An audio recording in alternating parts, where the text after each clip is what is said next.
Sting has written some really great songs as a soloist and with the Police, and there's a couple of songs that you can tell were written on a Spanish guitar because they're played on a Spanish guitar on the recording, but they really lend themselves to a lot of the things that we do on classical guitar or Spanish guitar. One of those is Shape of My Heart, and the other one is from his album Nothing Like the Sun called Fragile, a great little rumba in E minor. And in this video, I want to walk you through that song, talk about the chords, the music theory, kind of look at the entire neck in the key of E minor and see how the riff that he plays can help us see the neck better in that key, and also take a look at his very cool solo. Sting is a great guitar player as well as a bassist and songwriter, of course. So let's get started by looking at the opening riff of Fragile. Okay, like I said, this song is in the key of E minor. We're gonna have an E minor chord. Only 3 chords in this song, and we have A minor, that's our 4 chord. Totally by the book, predictable chord progression, but still a great song, great lyrics too. B7 is our 5 chord. And then we're back to E minor. Here's what the neck looks like in the key of E minor. Those are all of our scale shapes. All the Fs are sharp, everything else is natural. But the biggest thing that makes things sound quote unquote Spanish is when we take the 5 chord, which should have been a minor chord or a minor 7th, and we raise, in this case, the D note up, the 7th note of the scale, to D sharp, and that's what makes this D7, and that's an instance of the harmonic minor scale, so we have to be on the lookout for that. So here's the entire key of E minor across the neck, the natural minor scale, and here it is if we raise up all of those D notes. The D's are gone, now they're sharp, and that is the E harmonic minor scale. So we're going to be toggling between those 2 scales, you could say. He's got this very cool riff happening, but before that even gets going, he does this, just to play off the root and the 5th from an E minor chord. So we can play low E, then we have the open B string, and then an octave up here on the 7th fret of the 1st string. Pull that off, you can tell it's a pull off, and hammer it on back. That's B to A to B. We already know A is in the key. Then we can put B in the bass. Got to change my fingering here. And that's just a little vamp at the beginning that we can do as many times as we want. He's kind of foreshadowing the vocal melody he's going to be singing in a second. But here is this riff that he starts with.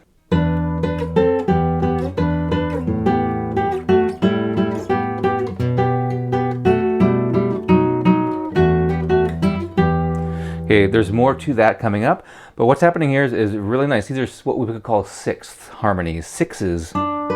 You may have seen thirds before. These are thirds in the key of E minor, because in this note to that note is a third. Some of them are major thirds, some are minor thirds, just staying within the scale there. But if we took this note and went down an octave to this F sharp, now that distance is a 6th interval. And we're just looking at our strings. If you can see your scales and see the key, we can play 6s.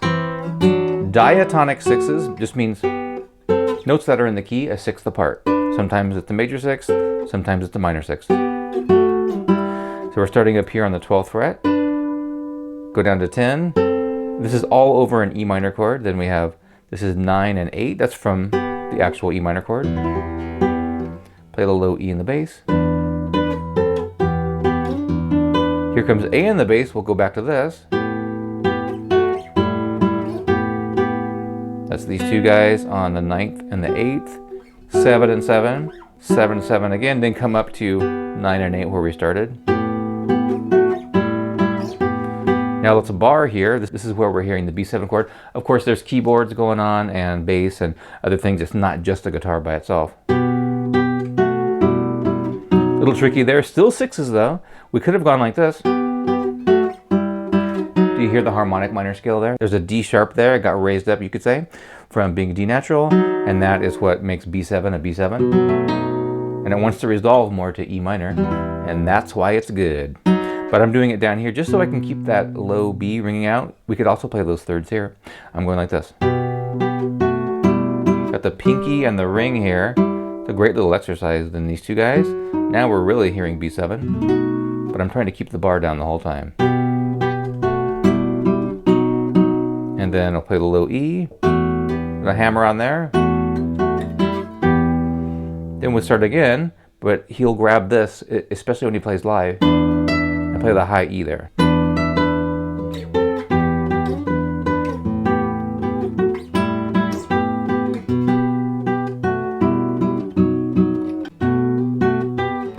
You can play those 6s on the open strings, the 3rd and the 1st string, The distance, they're just notes from an E minor chord, but the distance from G to E is a sixth, right? But I think it's better, and he does this too, to use fretted notes. That way we just have more control over them if we want to mute them or something.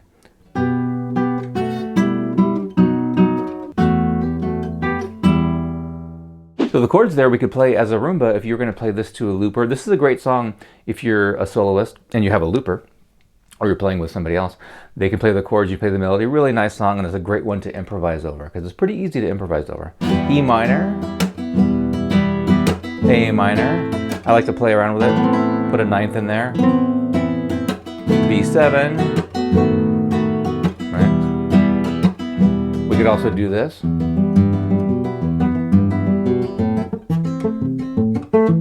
little bit of that 3-3-2 action there. 1, 2, 3, 1, 2, 3, 1, 2.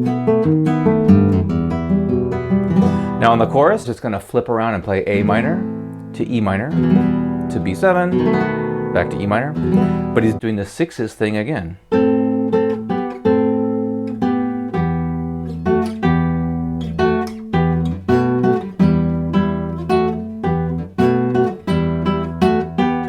That's A minor, and this is exactly where we might play an A minor sometimes. We could call that the D minor form. Just playing these two notes on 10 and 10, going down to just diatonic sixes, the next two notes of each of those, then come back.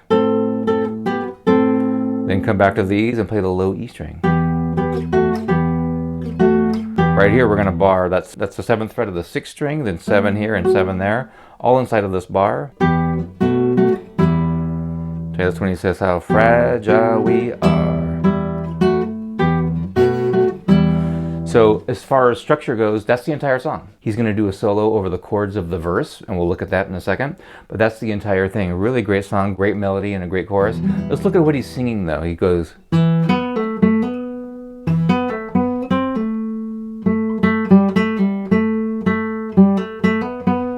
Okay, just starting on the B note, but on the E too, and that's kind of what I was saying at the beginning. He kind of foreshadows what he's going to sing. It's E to B up a fifth, and then playing off of that A. So 1, 4, 5 for sure. It's a 1, 5, 4. That C is in the key and in the chord.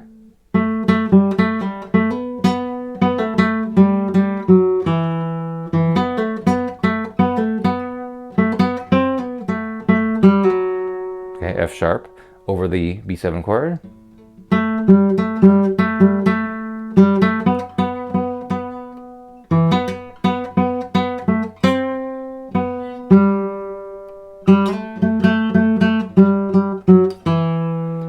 Then what he sings for the chorus is exactly this. He's playing it on the guitar too. The upper notes, this A note, of that riff.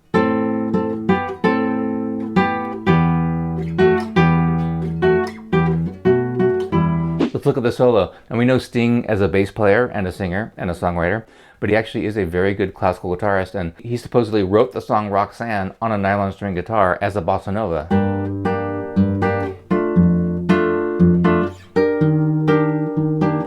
So Sting's no stranger to nylon string guitar, actually a really great player, and on this album, this is from 1987, he's playing the whole thing, and I have to imagine he wrote that solo all by himself.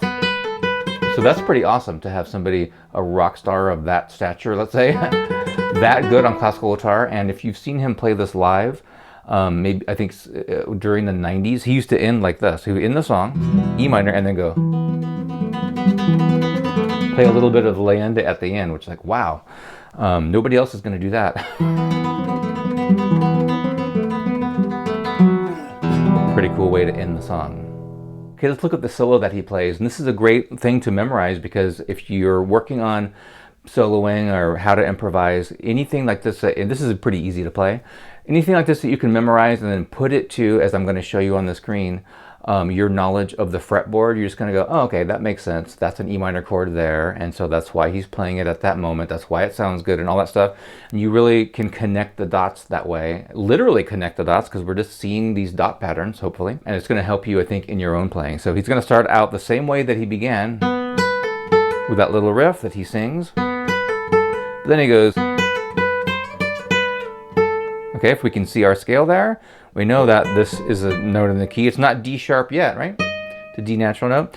But you don't have to think about every single note that you're playing. Don't do it. Nobody really can when you're in the heat of playing. I'm mentioning that this is a D note because I need to tell you that because it's going to be D sharp in a second over the B7 chord.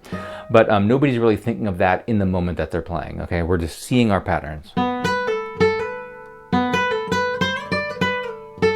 Then we'll go here to this G note. It's a G note, but we're just seeing it in the pattern, right? Nice little slide there. Now, over the years, I may be changing a little bit of the things that he does because I memorized this when I was in high school or something.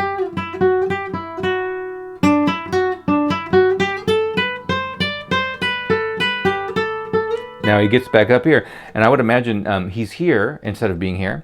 So we could get that slide. That's a B note, and it's an E minor chord right now.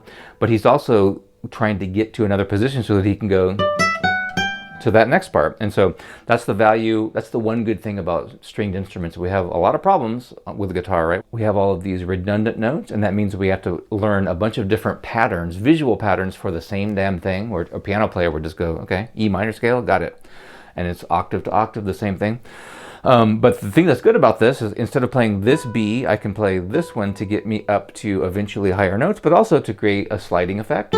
So there's definitely good things about those redundant notes for sure. Next part is, and this is definitely what we would call the minor box up here. He's playing on a cutaway too. He plays a Gibson Chet Atkins on this. It's a solid body electric nylon string, like Lindsey Buckingham plays. Okay, that's the scale. He's going. There's our D sharp, sure enough, over that B7 chord. And whether he knows what the harmonic minor scale is or not, I'm sure that he does. But if you've seen that interview with Rick Beato where he pretends to not know music theory, I don't believe that. Some of his songs are super sophisticated, rhythmically, harmonically, everything. But if he didn't know that, he would go down here in his improvisations to come up with a solo and go, oh, that D doesn't sound right, but D sharp does. And sometimes that's all there is to it.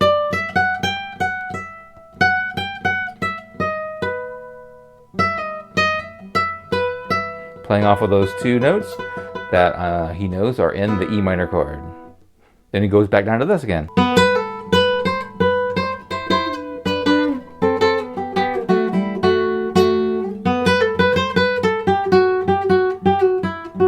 And then we're back to that chorus riff.